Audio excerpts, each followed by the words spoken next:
Hello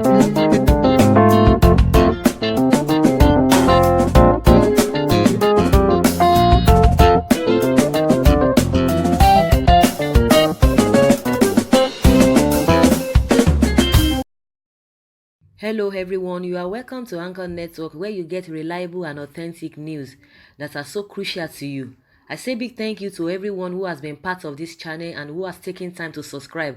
And if you are yet to subscribe, I say please click the red subscribe button and also the bell icon. The bell icon will allow you to get notified anytime we publish any news. Fani Kayode does not think Gowon is a hero, says Reuben Abati. The former aide to former President Goodluck Jonathan, Mr. Reuben Abati, has said that the former aviation minister and People's Democratic Party (PDP) chieftain Femi Fani Kayode has said that General Yakubu Gowon, Nigeria's military head of state from 1966 to 1975, does not qualify to be celebrated as a war hero or an icon of national unity. Abati made this known in an article titled Gowon at 85 and Fani Kayode.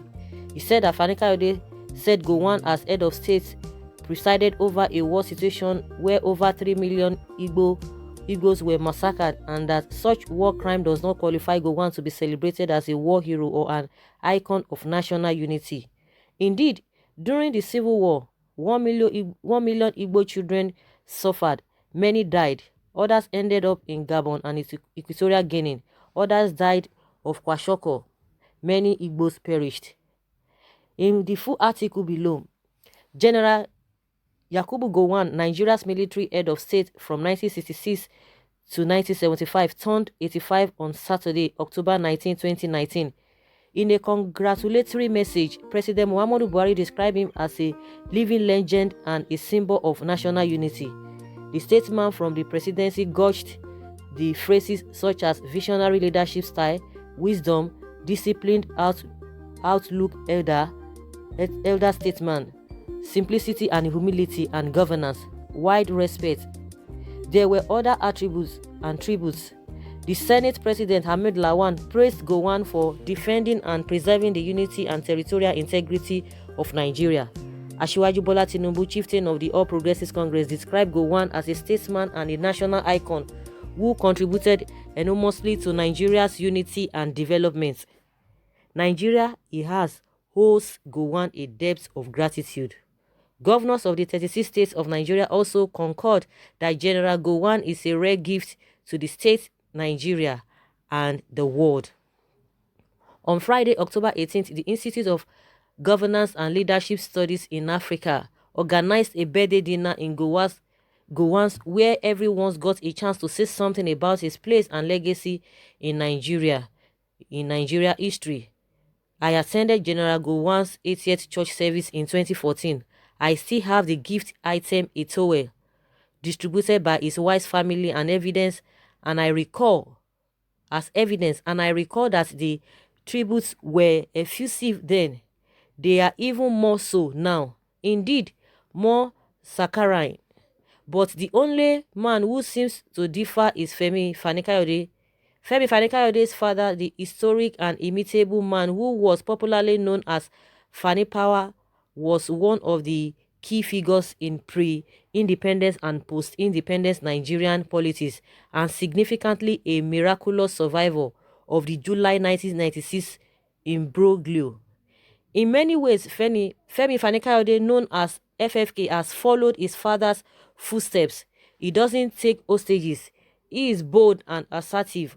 On the question of Gowon's anniversary at 85, he is the only one who has said publicly that he does not think Gowon is a hero. He provides an explanation. He says Gowon, as head of state, presided over a war situation where over 3 million Igbos were massacred, and that such war crime does not qualify Gowon to be celebrated as a war hero or an icon of national unity. Indeed, during the Civil War, 1 million Igbo children suffered, many died, others ended up in Gabon and Equatorial Guinea, others died of kwashiorkor, many Igbos perished. The world at point began to sympathize with Biafra because the war began to look like genocide. Fani Kayode's point, as I understand it, is that while we celebrate General Yakubu Gowon, we should not forget that what he sees as the humanitarian disaster that occurred in this country under his watch. Ironically, Gowon saved his own father's life. I note, therefore, that in the past, Fani Kayode had cause to praise General Gowon, so I do not want to think that he despises him. But on the occasion of Gowon's 85th birthday, Fani Kayode brings up an issue that may continue to impinge on the Gowon legacy.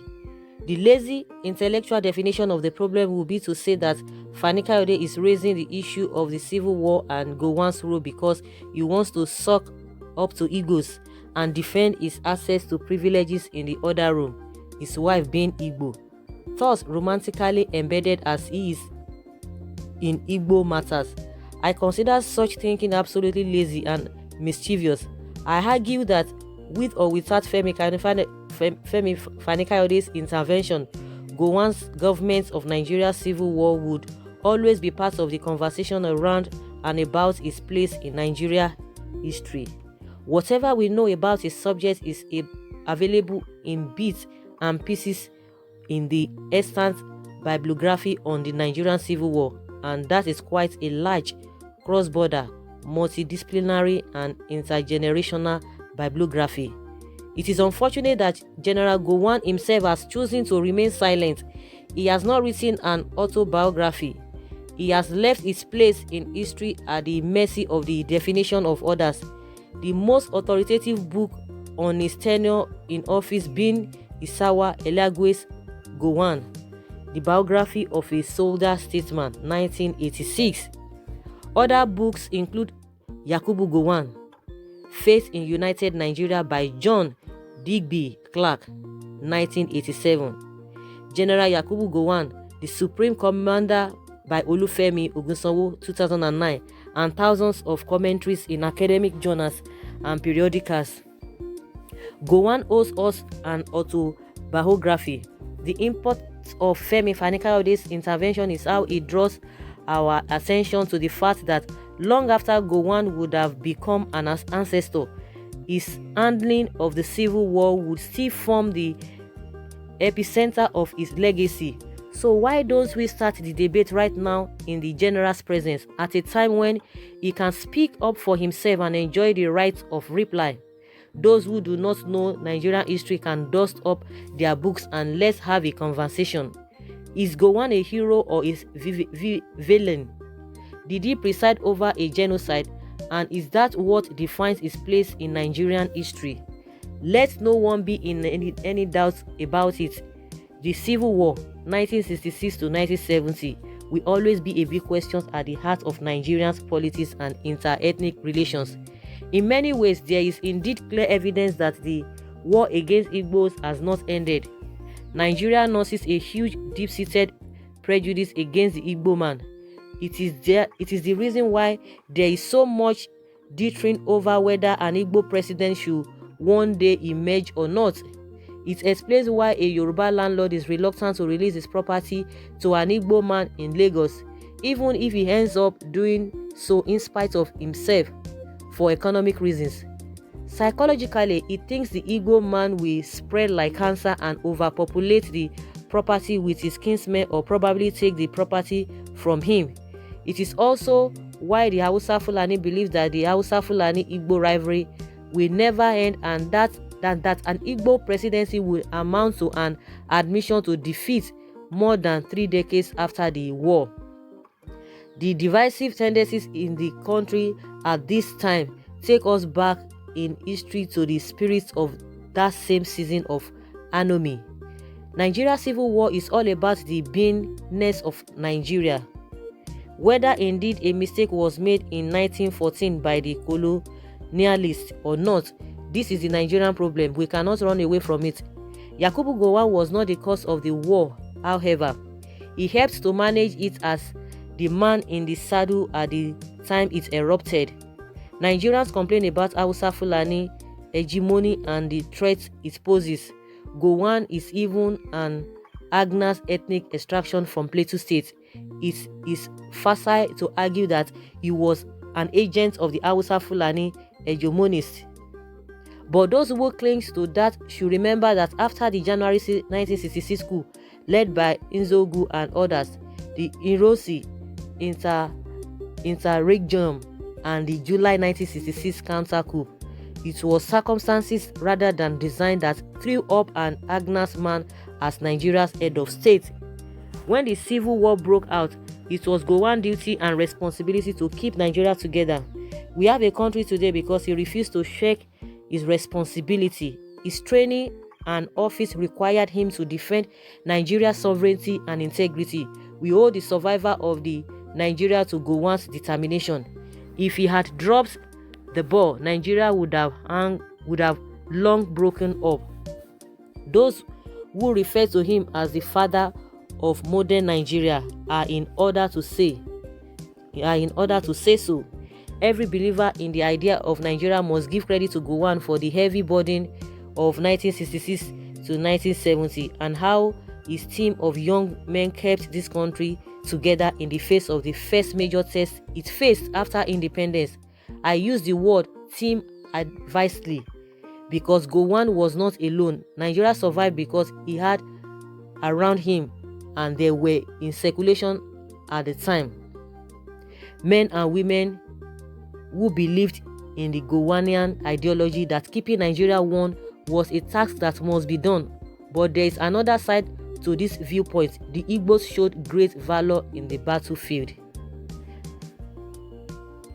They demonstrated skills in engineering and warfare which, if sustained and assimilated, could have made Nigeria an industrial nation today.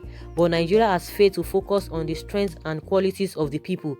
We focus instead on blame games, and thus Igbos may never forgive Gowon over the Haburi Accord, the loss of the properties in Port Harcourt and the North, the failed £20 policy, and the killing of their people.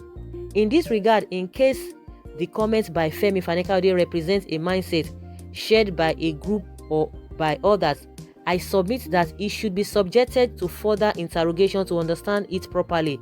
Fani-Kayode says, for record purposes, inter alia, when the real history of Nigeria, of the country is written, the role of Gowon and the other Nigeria commanders during the civil war will be put in proper perspective. The slaughter of 3 million Biafran civilians in that war is the greatest act of black-on-black genocide in human history. I cannot celebrate the birth of a man who presided over such carnage, and neither can I describe him as a hero. Nigeria cannot make much progress or truly prosper until she apologizes to the Igbos and Biafrans for the great evil that we visited on them during the Civil War. It is right and proper to protest about genocide. Any form of humanitarian abuse is unacceptable, be it in northern Syria or Afghanistan or Biafra, Darfur or Srebrenica. General Yakubu Gowon does not deserve characterization as a war criminal. He is in every true sense a statesman of the first rank for keeping Nigeria together in line with his professional mandate and for the steps he took subsequently to build a united nation. As soon as the war ended, he declared that there was no victor, no vanquished. Later-day successors in a democratic dispensation probably need to learn something here. For them, every national issue is either do or die, and winner takes it all, with no in-betweens. Governor Gowon introduced the concept, the 3 R's: reconciliation, reconstruction, and rehabilitation. Decades later, Nigeria has not succeeded with reconciliation. Nigeria remains a divided country as seen in the various cases of violence in the country and the prevalent policies of division and distrust. It is the reason Igbos will not accept any apology. They are convinced that Nigeria is a country of insincere people. So much progress was made with reconstruction. Gowon rebuilt Nigeria. The oil boom made that possible, even if its critics also claim that the Gowon administration laid the foundation for the culture of waste, profligacy, and corruption that turned Nigeria adrift. The Gowon administration simply went on a spending spree as oil money poured in. They say Gowon even reportedly boasted that Nigeria's problem was not money, but how to spend it. At the time he became head of state in 1966, Gowon was just 32. He was the first and the only Nigerian head of state to date to marry in office. He exchanged vows with a certain Mrs. Victoria Zakari at the Cathedral Church of Christ, Marina, Lagos in 1969, meaning he ruled Nigeria initially as a young bachelor. It was nothing unusual at that time. Many of his colleagues and others in other professions who were the leading lights of colonial and post-colonial Nigeria were all young men. Today's youth in Nigeria have been unable to start at the top as early as their fathers and grandfathers did. Many blame Gowon for this. Rather than diversify the economy, he squandered Nigeria's riches. He was allegedly too obsessed with how to spend money. He failed to prepare Nigeria properly for the future. But there was rehabilitation. Under Gowon, a lot was done to move beyond the civil war. Igbos were given an opportunity to reintegrate into Nigeria. He was instrumental to the formation of the Economic Community of West Africa States, ECOWAS. He built new universities. He established the National Youth Service Corps to promote national unity. However, his critics allege that although he did so much after the Civil War, much of it was anti-Igbo. He also saw too much money and he began to enjoy his stay in office. He had planned to leave office in 1976, but he changed his mind, and that led to his being pushed out of office by his own boys in a bloodless coup in 1975. Gowon made the mistake of getting too comfortable in power. That is his hubris. He was even accused of involvement in February 13, 1976 coup that led to the death of his successor, General Murtala Mohammed. He had to remain in exile in the United Kingdom until President Shehu Shagari granted him state pardon in 1981. He returned to Nigeria in 1983. Nonetheless, in his years out of office, General Gowon has remained a stabilizing force in Nigeria politics and society. He is the main spirit and influence behind the Nigeria praise movement, a spiritual interdenominational movement that believes that a country can be made wholesome through spirituality. Gowon is the prototypical father figure in the public space. He supports every government. He attends every state event that he can. He stays away from every kind of public combat or disagreement. He has tried to make up with those who disagree with his civil war policies, including Professor Wole Soyinka, who was detained under his watch. Gowon, the strong military dictator, has mellowed into a gentleman who prays for Nigeria. He is also the first former military head of state to develop himself educationally after office. He obtained a PhD in political science from the University of Warwick in 1983. At 85, he can also look back on Nigeria's progress through the years and reflect on the role he played. But whatever he thinks of the rot that has overtaken the country, he keeps that information very closely to himself, perhaps out of guilt or hope or regret. The best tribute that Nigerians can pay in his honor is to rediscover the ideas of the 3 R's and ensure that Nigeria never experiences another civil war. Gowon will be remembered as the Nigeria leader who fought a civil war and became an apologetic advocate for peace and reconciliation. But he must tell his story. What exactly happened in Aburi? Wow. So guys, this is the end of article written by Reuben Abati. I wouldn't want to say much. You've heard it all. I would like to hear from you what you think about everything, because it's really a deep one. And most of the time, we are fond of praising people, not even looking at the other side of people. I think that's why we are still where we are today. The ability to be able to speak truth. A lot of people say a lot of things about Fani Kayode. I said that I don't want to speak much, but I'm being tempted to say one or two things. A lot of people are always criticizing him that the man is this or not, but most of the time it makes sense. You can see everybody, singing the praises of Gowon. Of course, he has done so many good things. But it's good for us to know history at times. You don't just take things, oh, if Fani Kayode had not called, brought the consciousness of people concerning what Gowon did, at some point, people will not know many things. That's why everybody is just saying whatever they want, whatever they like, and they believe whatever people or other people tell them, even without digging deep. So guys, I would like to hear from you. Leave your comments below concerning this article written by Reuben Abati, saying 85 years birthday of Gowon and Femi Fani Kayode. Thank you very much for listening. Bye.